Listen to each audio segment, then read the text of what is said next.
Hola, soy María Eugenia Alonso Piñeiro y estamos por comenzar Punto de Impacto. Sí, ya, ahora, en un minuto, Punto de Impacto. No se olvide de 15 a 16 como todos los miércoles y la actualidad, la política, la economía. Ahora, Punto de Impacto. Ya empezamos.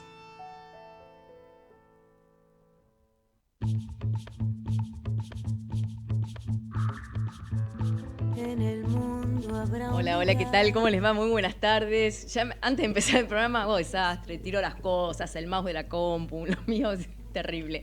Bueno, ¿cómo les da? ¿Cómo les va? ¿Cómo andan en este miércoles de frío? Realmente tenemos un poquito de frío en la tarde de hoy. Vamos a ver si sube algún grado en los próximos días, porque tampoco tenemos que pasar al invierno así sin solución de continuidad. Lo cierto es que claramente el tema coronavirus sigue dominando la agenda del mundo, no solo de la Argentina, pero lo que también se está viendo y se está preguntando y está inquietando a varios sectores de la población es, bueno, todo bien con la cuarentena que claramente está trayendo muy buenos resultados, pero ¿hasta cuándo? Bueno, en estas horas se está reuniendo el presidente, otra vez con gobernadores, con asesores, para decidir este fin de semana si extiende la cuarentena y de qué manera, si es que puede flexibilizar un poco. 99,99% de seguridad que va a extenderla, sobre todo en Cava, que es donde más casos existen. Pero también se le está preguntando más que nada porque las consecuencias económicas que está trayendo este parate son realmente muy fuertes. Si ustedes salieron en algún momento de sus casas para ir al supermercado, caminaron 2 cuadras para ir a hacer alguna compra o pagar, habrán visto en pocas cuadras un montón de negocios cerrados, persianas bajas, pero no bajas por el fin de semana, bajas como que ya está, no vuelven a subir. Estamos frente a una situación económica muy delicada. Y por otro lado, lo que dice el gobierno es, todavía no llegamos al pico. El pico va a venir. El pico va a venir. El pico quiere decir que va a haber muchos contagiados de repente, que es lo que se está tratando de evitar y de manera exitosa, pero en algún momento va a llegar. Se espera que no tengamos, digamos, la crisis increíble que tuvo Italia, España, ahora mismo el Reino Unido. El hecho de haber tenido la cuarentena tan temprano, tenemos un poco de ventaja, pero indefectiblemente este pico va a venir. Todavía no llegó el invierno y ahí se espera lo peor. Por eso la cuarentena, dicen, no puede pararse. Ahora, cuando uno llega a ese pico que tiene que estar preparado, y se supone que ya tanto nación como provincias estuvieron equipándose con respiradores, camas, etcétera, uno llega a la pregunta crucial, que alguna vez inclusive lo comentamos acá en el programa, que se daba mucho en Italia o en España. No tenemos respiradores para todos. Y entonces llega un momento en donde por ahí 2 pacientes y un respirador. ¿A quién se le da? Muchos casos en Italia de gente mayor de 80, 85 años, sabían que si iban a un hospital no les daban el respirador.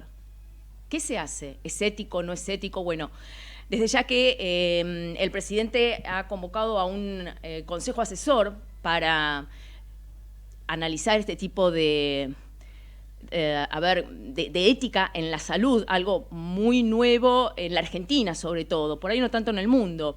Pero ¿a quién atender primero? La Organización Panamericana de la Salud estableció ciertas pautas para que los países eviten la discriminación a los pacientes y no carguen con la decisión de los profesionales. El Ministerio de Salud ya formó este comité de bioética y una de la que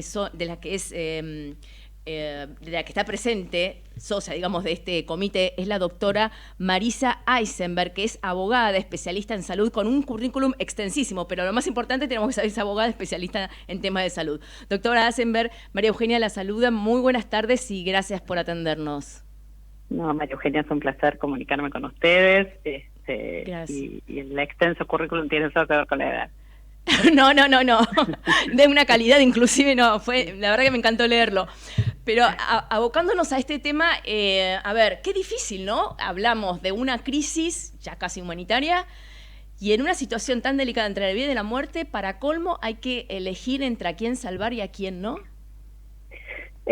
Son decisiones a las que uno no quiere llegar y me parece que todas las decisiones tomadas hasta este momento apuntan a un escenario que no plantee aún esa posibilidad. Pero para plantear un punto de partida, a mí me parece que es importante que nosotros tengamos muy presente que las cuestiones éticas que se plantean en el marco de una pandemia no tienen que ver solo con la utilización de los respiradores. Y es más, tienen que ver con la macroasignación de recursos.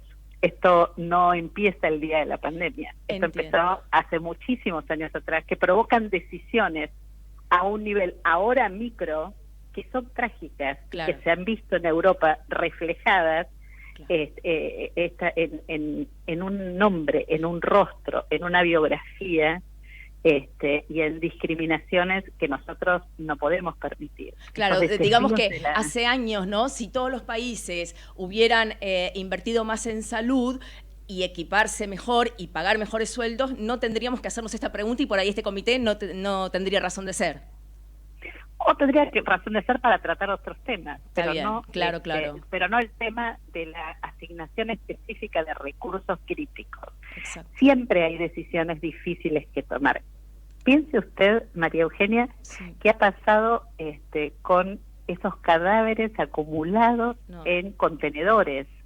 Hemos llegado a situaciones, hemos perdido un contacto, contamos muertos. Es terrible. Y nos alegramos de que este día sea el conteo menor que el día anterior. Y repito, nos olvidamos que detrás de cada uno de esos muertos hay una historia, hay una familia, hay gente con dolor. Entonces, estos son los verdaderos desafíos que requieren orientaciones éticas y que permiten guiar la toma de decisiones frente a conflictos de valores que surgen todos los días en la atención de salud. En algunos países de Europa dicen que son tantos los cadáveres que inclusive uno no puede despedirse de un amigo o un familiar, de alguien querido por el coronavirus, pero después parece que tampoco puede tener el cuerpo y por ahí le entregan una caja con cenizas y es cualquier cosa menos la persona que falleció.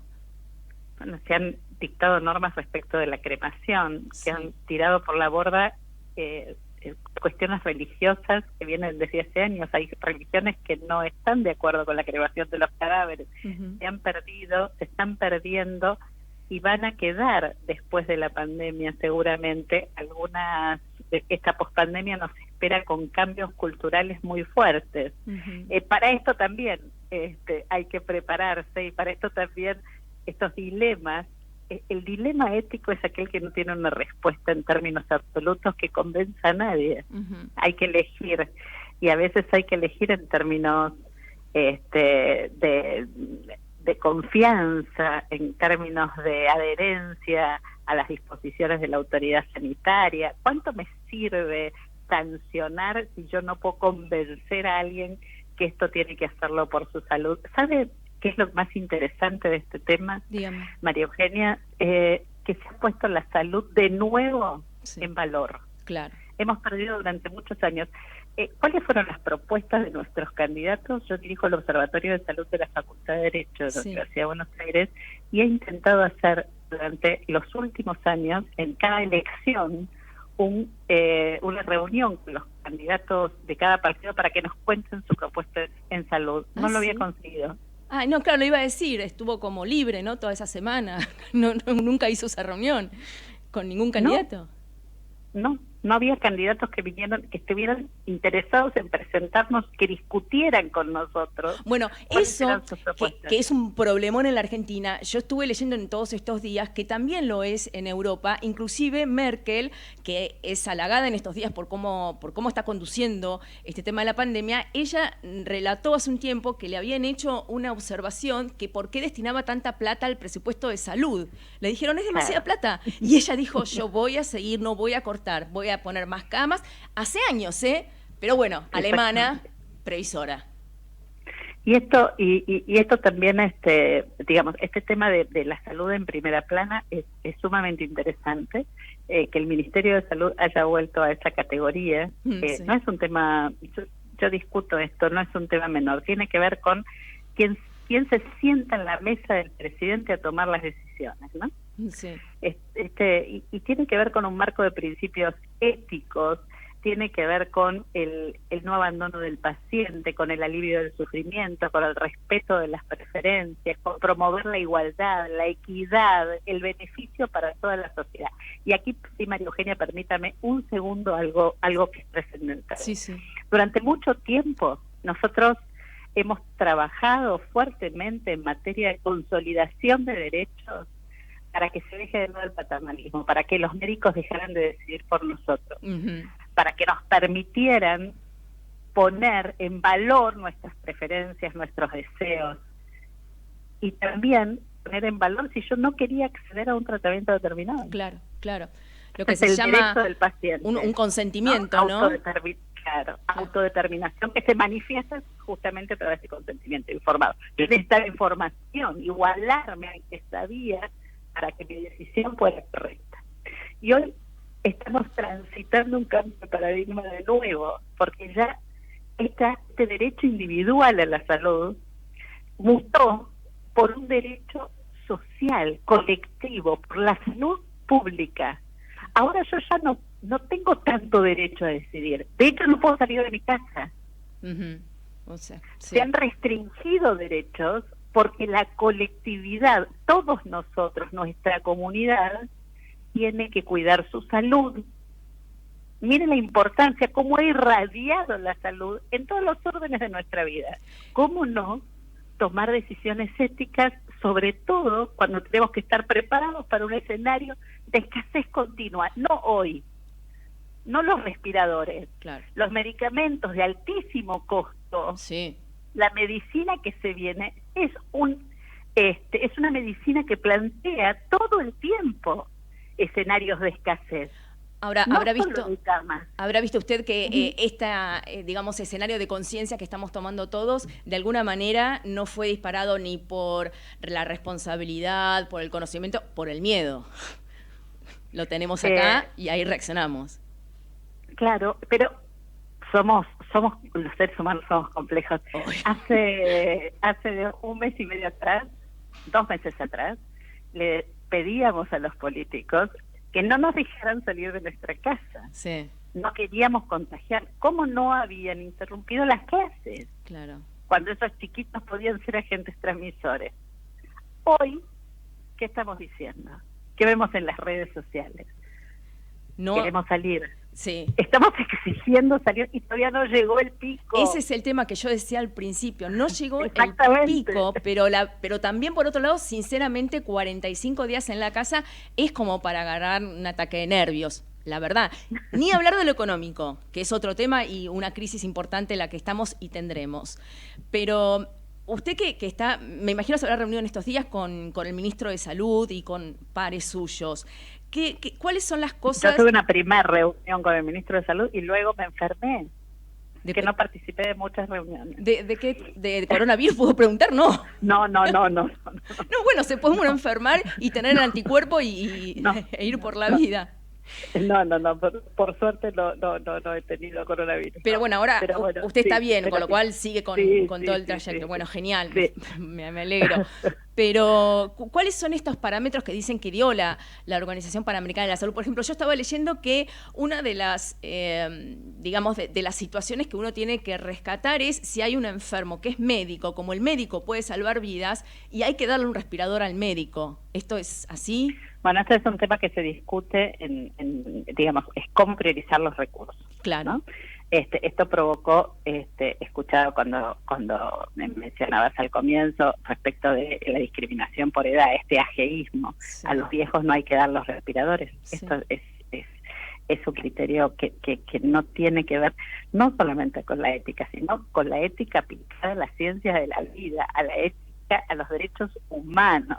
Una sociedad longeva, donde la epidemia del COVID nos enfrenta a dilemas éticos de calado en el contexto hospitalario, tienen que ver justamente con no podemos pensar en estos términos. Pero se ha hecho, la discapacidad. No es ético pensar en esto, pero sí tenemos que darnos cuenta, y esto se está discutiendo en todos los países, cómo se prioriza el uso de los recursos ¿Y cómo críticos. se hace? Por ejemplo, en un caso concreto, ¿cómo se hace entre un adulto mayor y un joven?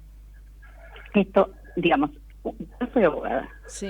Un comité de ética lo que hace es apoyar decisiones clínicas, pero el último responsable de la toma de decisión es quien está frente al enfermo, es su médico tratante frente a una situación. Argentina, nosotros esperamos que no esté, que no tenga que pasar por esta situación de la decidir, escasez, claro, de la escasez de respiradores.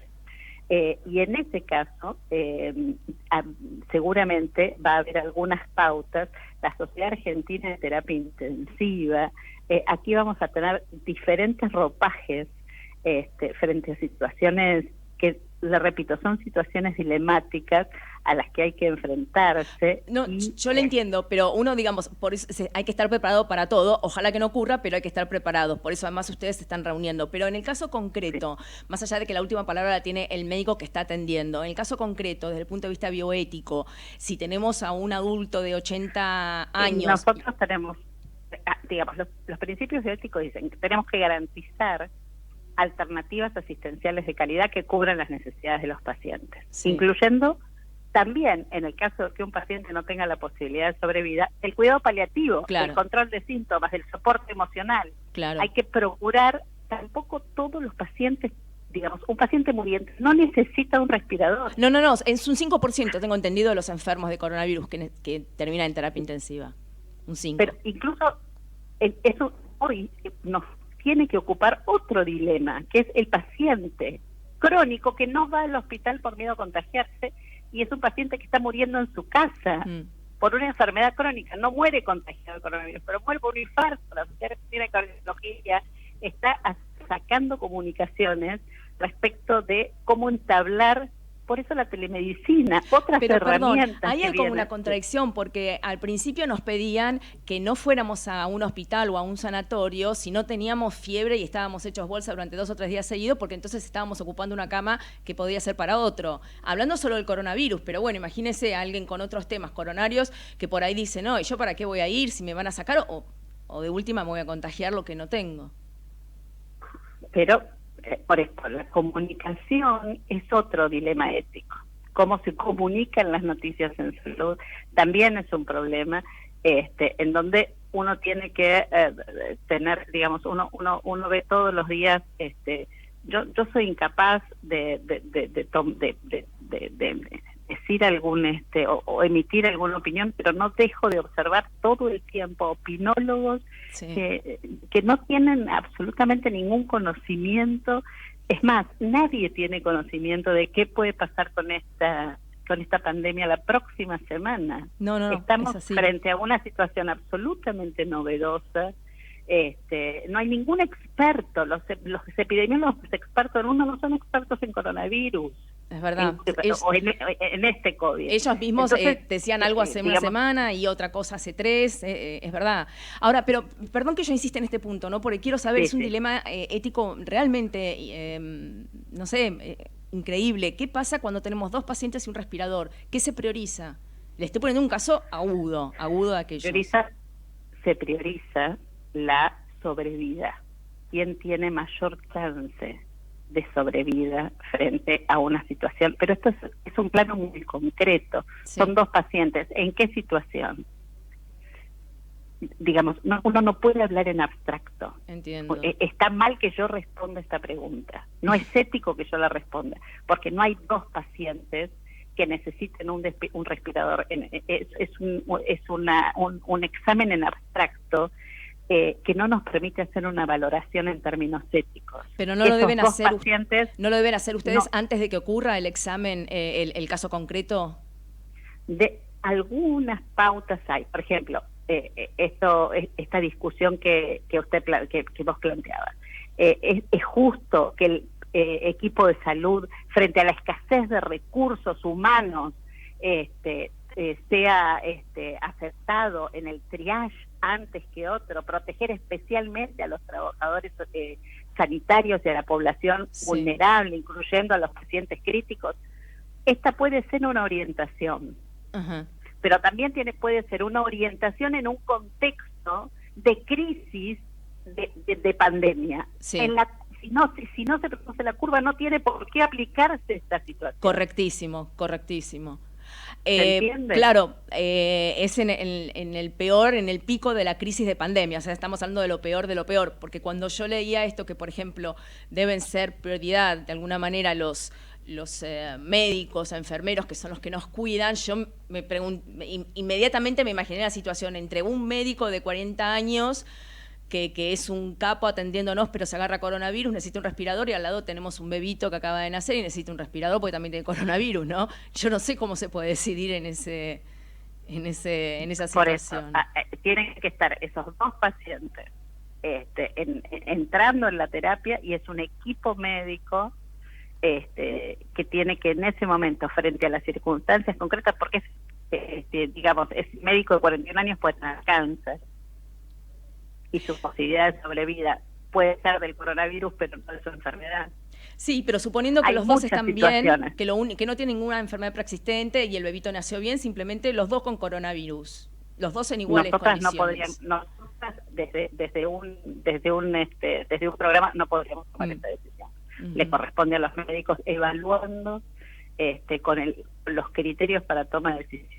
Pero esto, digamos, lo van a dejar bien claro como para que después, si ocurre esta crisis en la Argentina, este pico de pandemia, no vengan con algún juicio a algún médico porque tomó una decisión que sería diferente a la que habría tomado otro colega, ¿no? O sea, esto tiene que quedar... Dejamos que el comité de expertos se expida, que haga las recomendaciones, que las haga públicas, que velar porque se trata a los pacientes de edad avanzada bajo las mismas condiciones que el resto de la población, es aplicar términos bioéticos. Hay que utilizar criterios clínicos.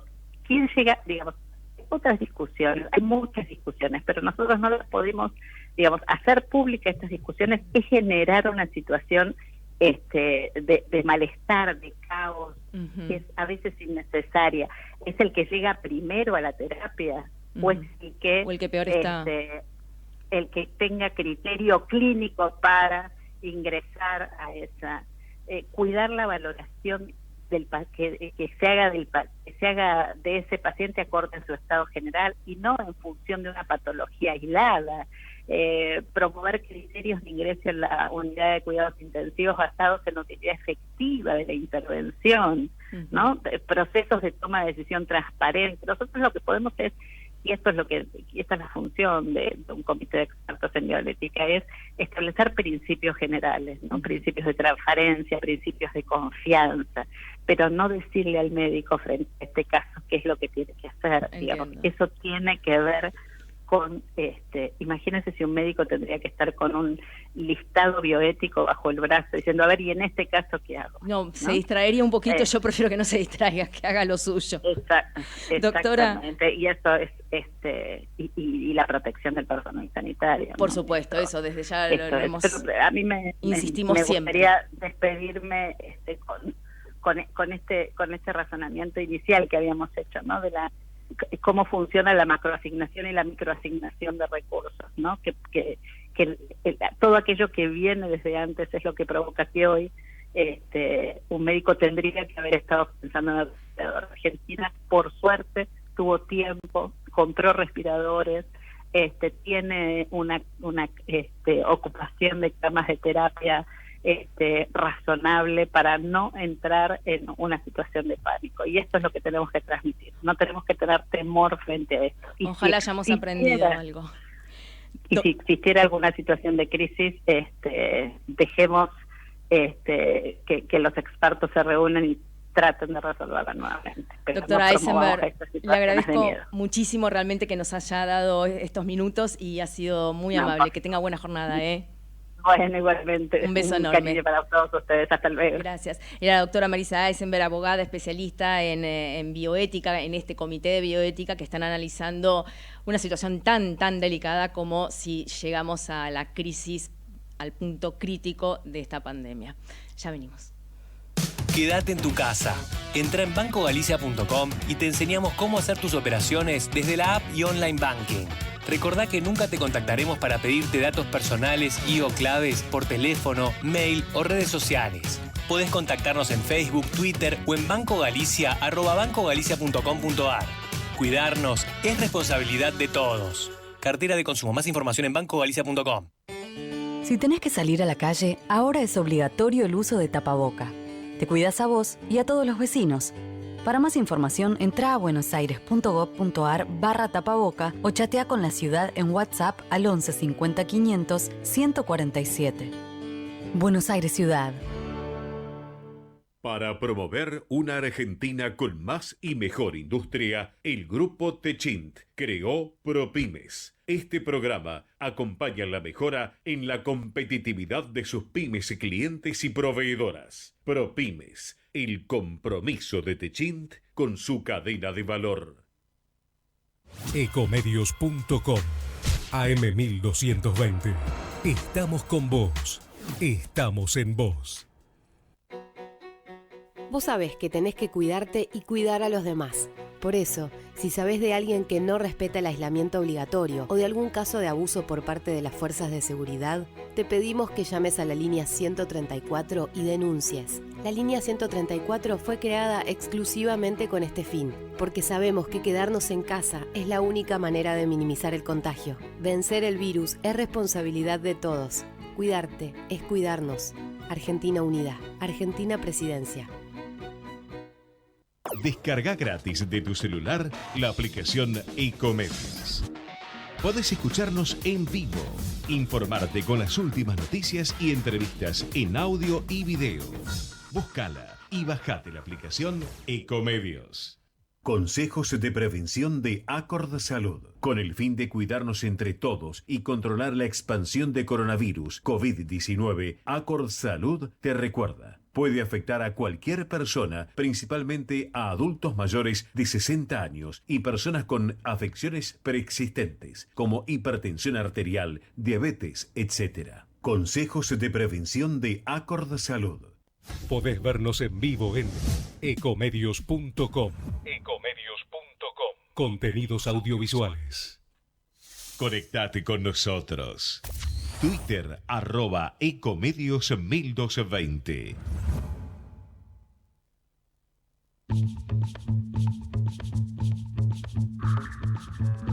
En el mundo habrá un lugar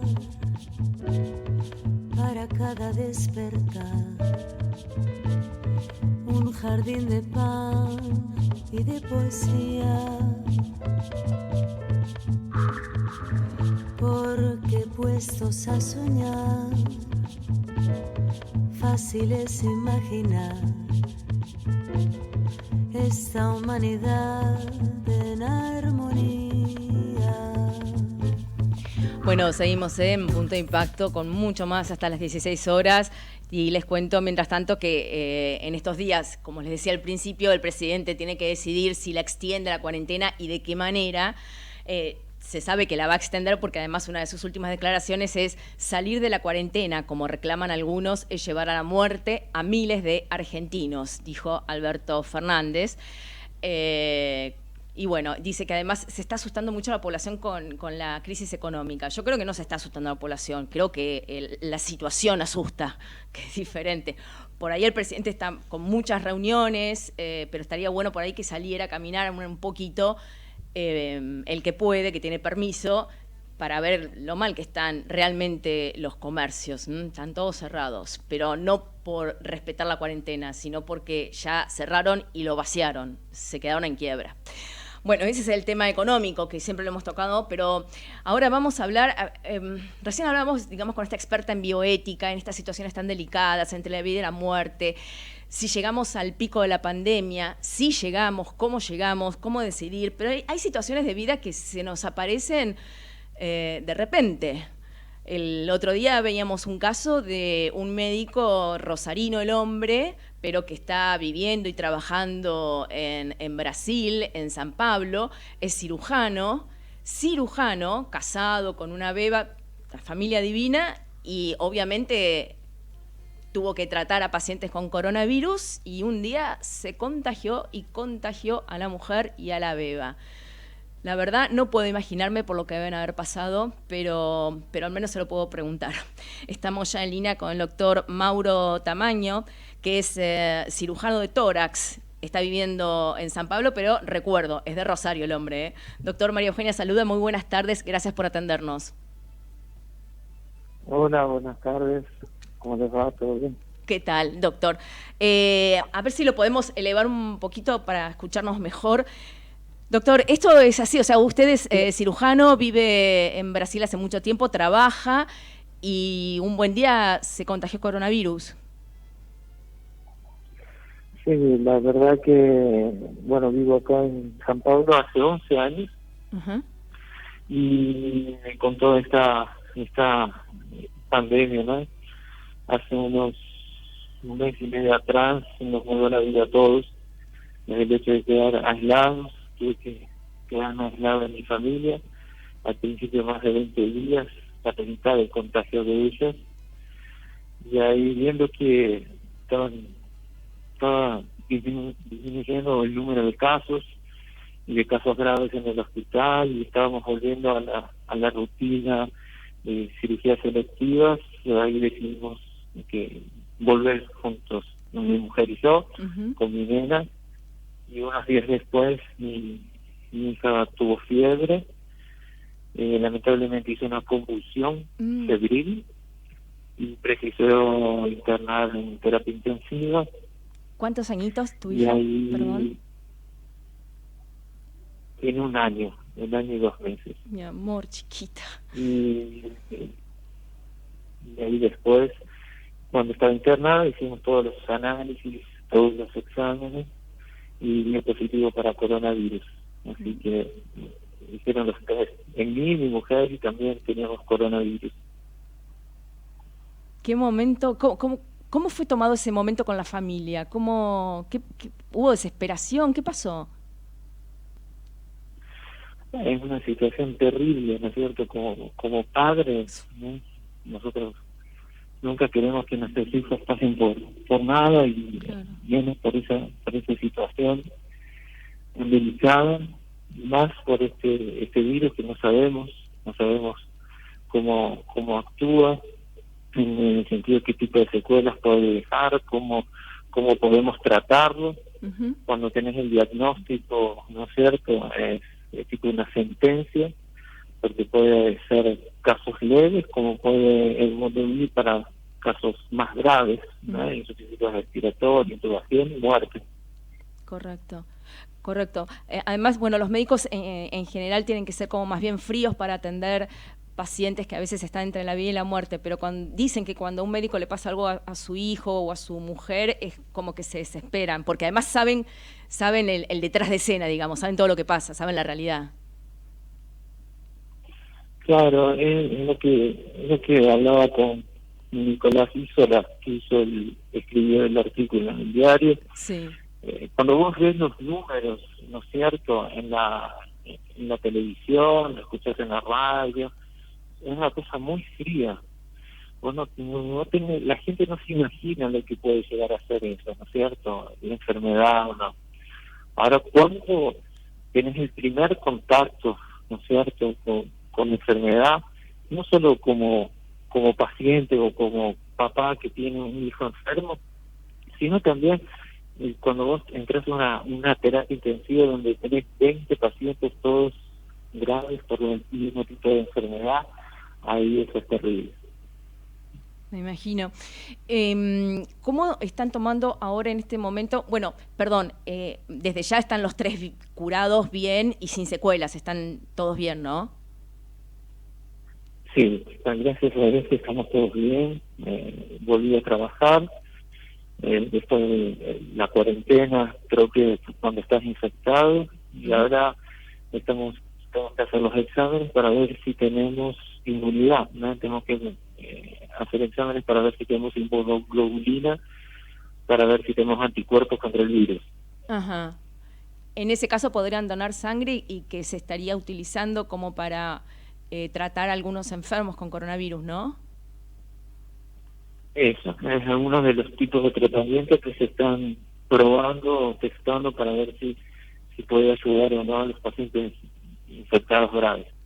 Doctor, ¿cómo está ahora la situación a nivel, bueno, hablemos de San Pablo, que es donde usted vive, porque a nivel nacional Bolsonaro no ha demostrado mucha sensibilidad, que digamos, con el tema, sino todo lo contrario, es muy criticado y los casos son números realmente increíbles. ¿Cómo está ahora la situación? ¿Sigue creciendo? ¿Todavía no ha llegado al pico? ¿Cómo lo ve?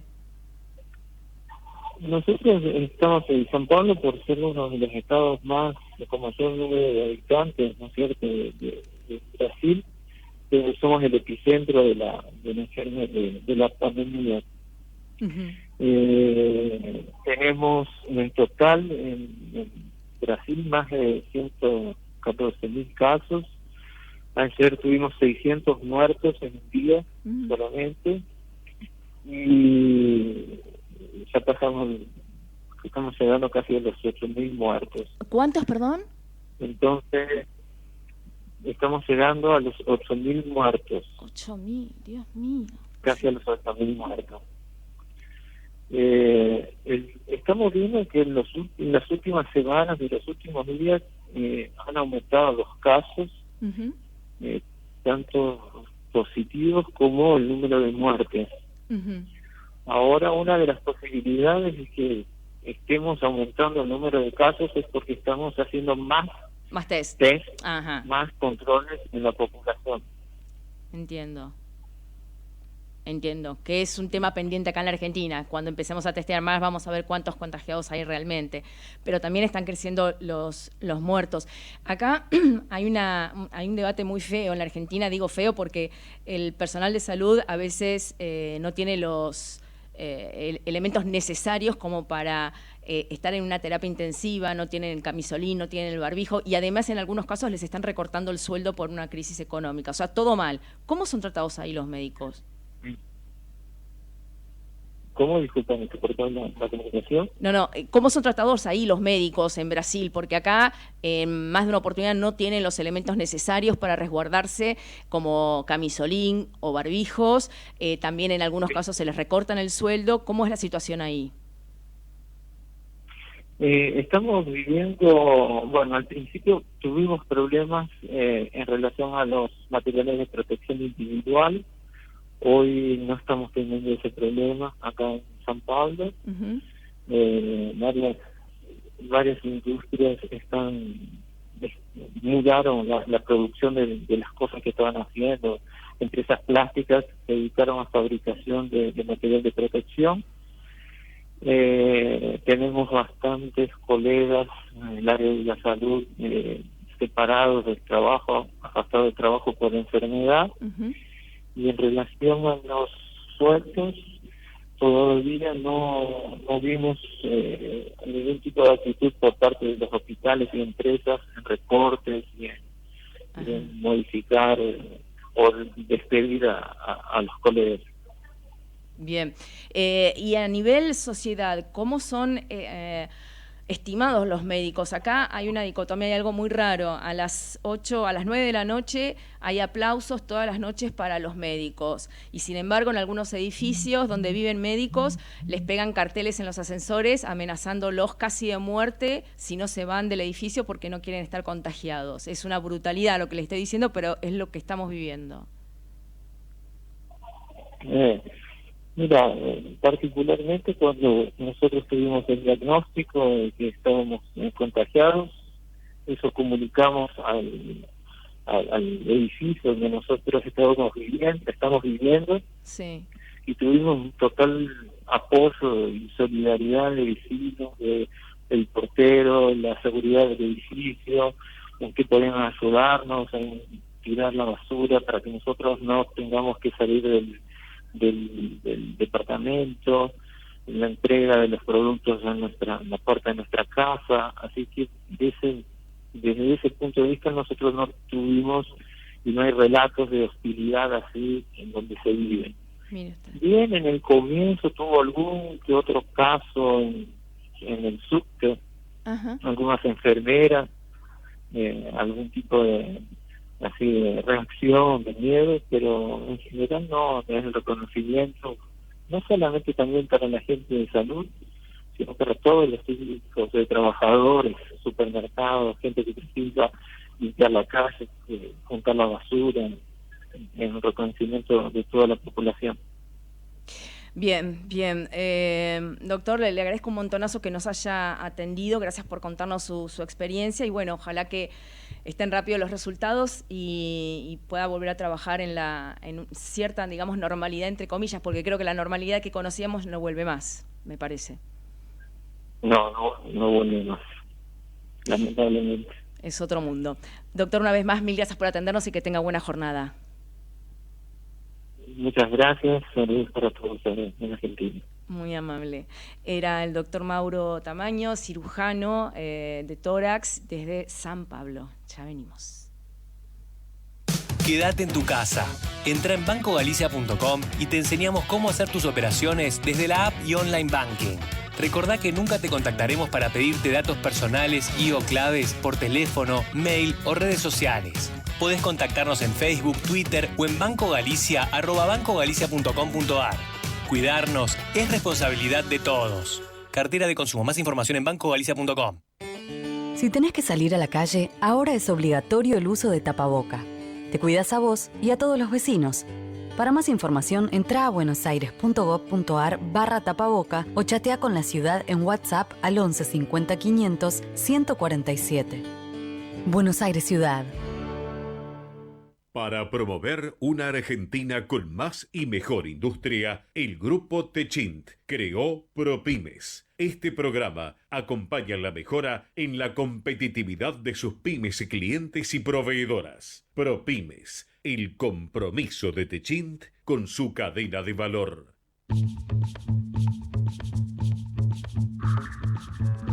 En el mundo habrá un lugar para cada despertar. Bueno, seguimos hasta las 16 con mucho más punto de impacto, en una seguidilla de entrevistas, obviamente hablando de este tema del coronavirus, que uno si se pone a pensar en el origen, parece que fue hace 1000 años, pero fue hace muy poquito y mucho más reciente cuando hablamos acá en América.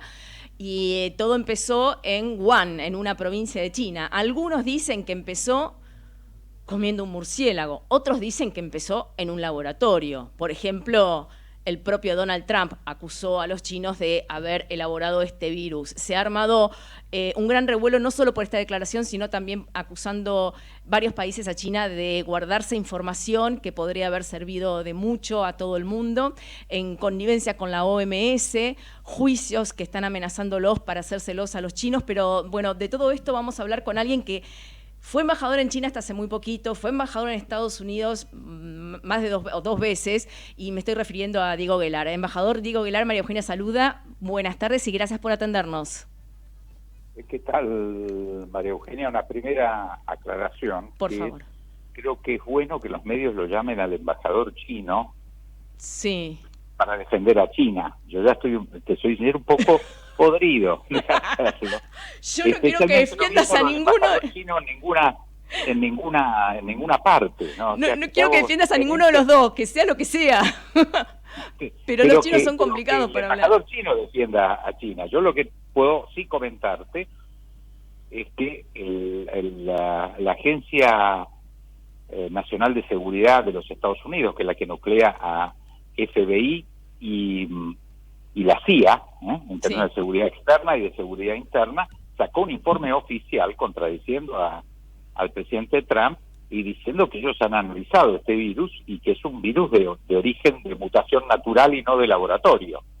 Así que para mí esa versión que es expresa, porque en nuestra cultura las cosas son expresas, en China son muy cerradas, entonces es más difícil. Entonces recurro frente a lo que dice Donald Trump a fuente americana, no a fuente china, y por lo tanto queda descartado que sea un virus de laboratorio.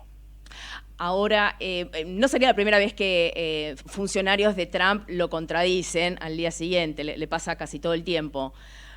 Pero sí hay también acusaciones de otros países, como o de Alemania o inclusive Holanda, de información delicada, sensible, que sabían el año pasado, que se la guardaron los chinos y que por ahí, si lo hubieran dado a conocer, Europa no hubiera llegado a la crisis que llegó con esta pandemia. Mirá, yo creo que vos, igual que yo, vimos durante enero, a primeros días de enero, la construcción de esos hospitales hechos en 10 días, sí. las medidas de seguridad tomadas en China, las desinfecciones masivas, la cuarentena de 60 millones de personas. Toda esa información que estaba en los noticieros.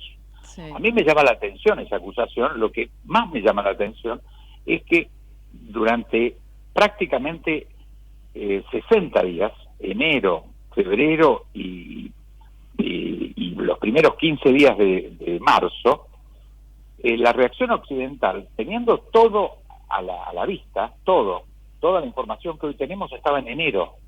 Yo traté de pasársela personalmente al ministro Ginés, sí, etcétera. Yo no soy médico, o sea, mi fuente informativa era, además de los medios de comunicación, mis amigos en China, médicos, diplomáticos, etcétera, con los que hablaba por teléfono para preguntarles por vinculación personal, por vivir 4 años en un lugar.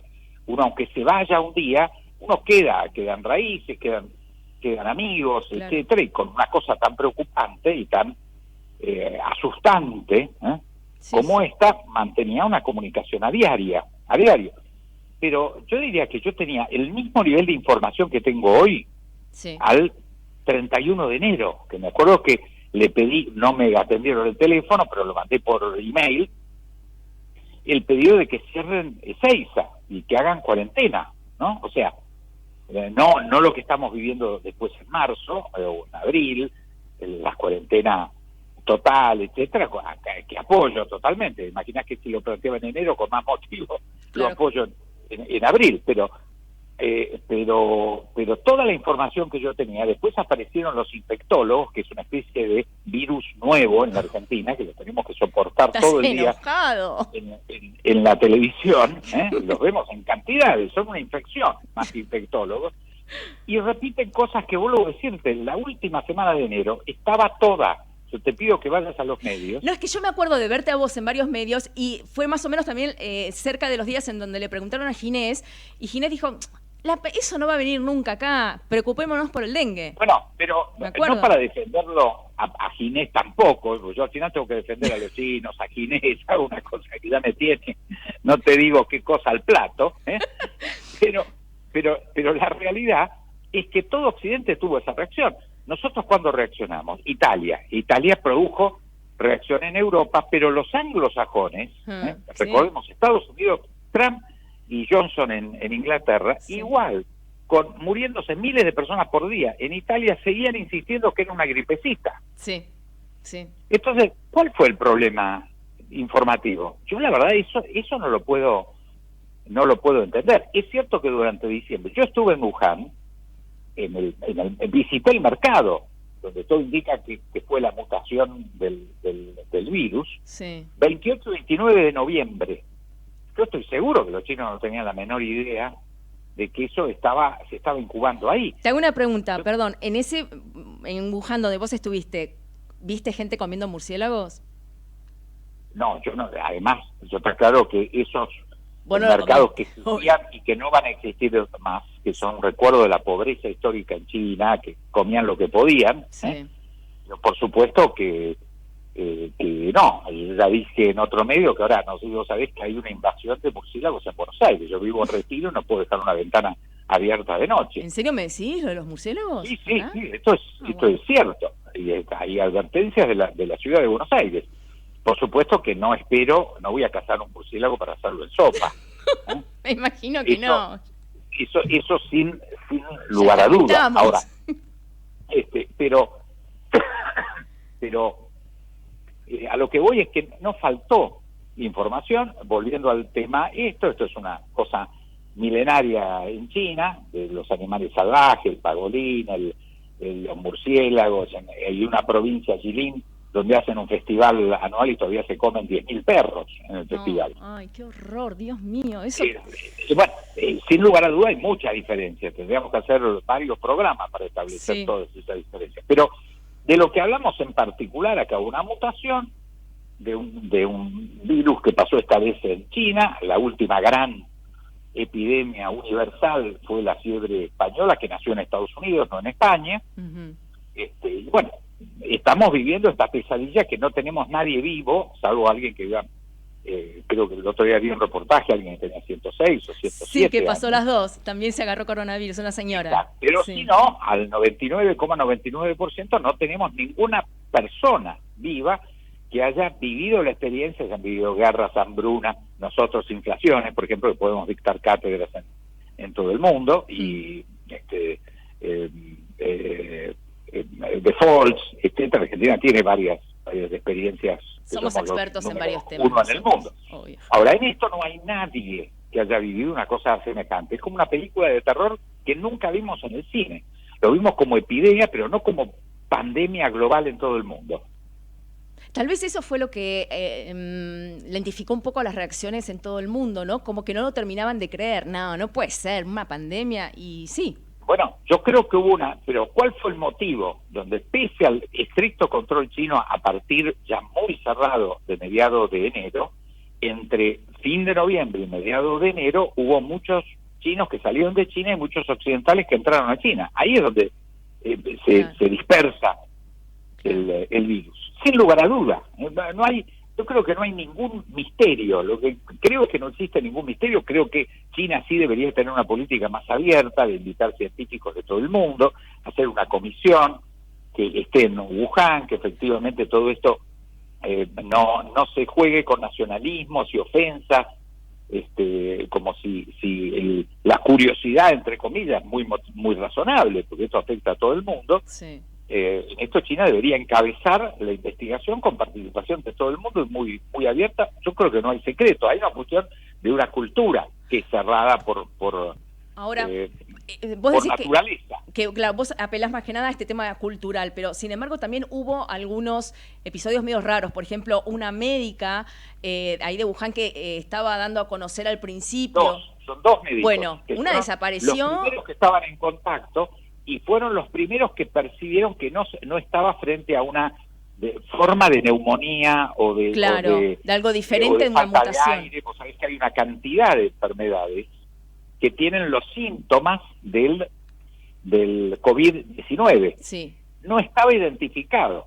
Cuando ellos quisieron hacerlo público, efectivamente se les prohibió hacerlo público porque los chinos entendieron, con procedimientos de un régimen vertical, cerrado, etcétera, de que no estaban en condiciones, al margen de la percepción de estos dos médicos, de que esto había que hacer un anuncio público porque no estaba claro. La verdadera descubrimiento del COVID fue con el primer muerto de COVID, que existe toda la información, que fue el 31 de diciembre.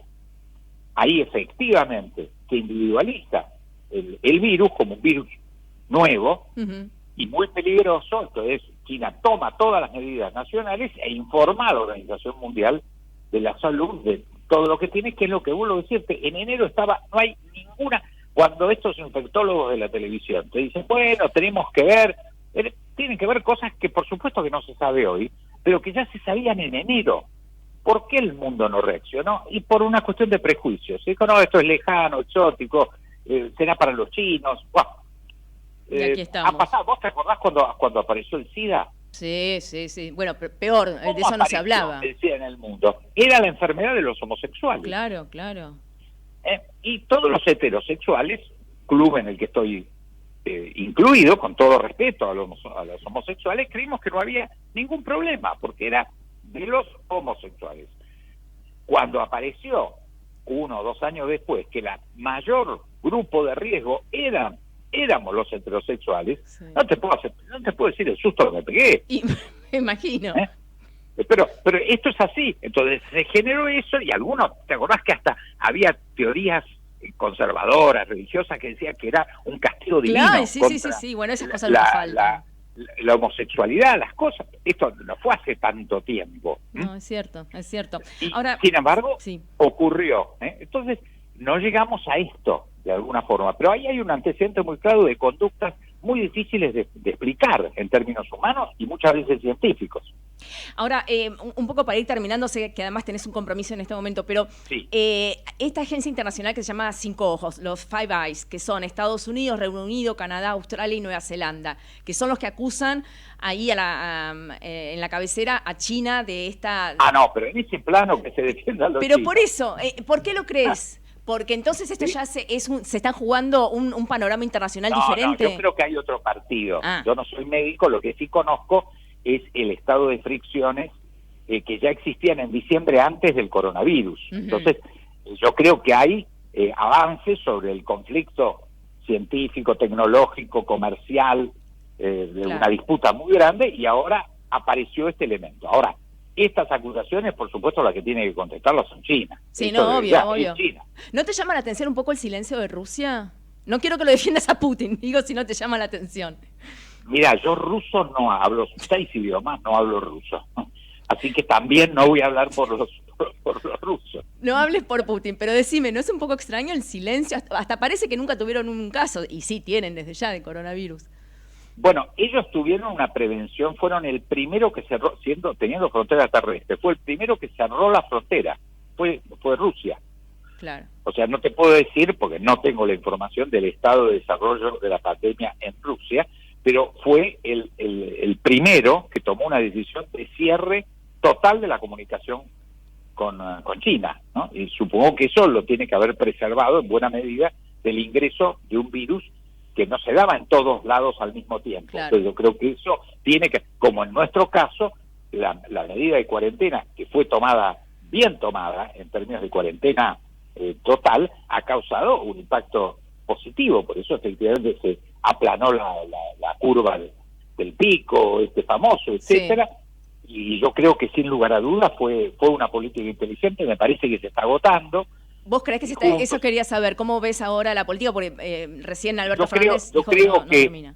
El gobierno, insisto, no soy médico, de lo que estoy seguro es que el gobierno nacional, en consulta, cosa que está haciendo con los gobiernos provinciales y la ciudad de Buenos Aires, va a tener que tomar decisiones a riesgo, porque efectivamente hay un campo y un mar de preguntas sin respuesta, y que creo que esto va a requerir una apertura en fases y seguimiento y acompañamiento de toda la población para que lo hagamos en orden, porque lo peor que puede pasar es la desobediencia civil, el desorden. Tiramos todo por la borda, lo que nos costó 40 días. Eso sería gravísimo, claro. Y creo que en esto hay que mantener un orden que tiene que centralizar el gobierno nacional con participación en los gobiernos provinciales. Esto está pasando. Sí. Ahora, lo que pase en función de esto es una incógnita, y creo que esto no hay que utilizarlo en el debate político. No.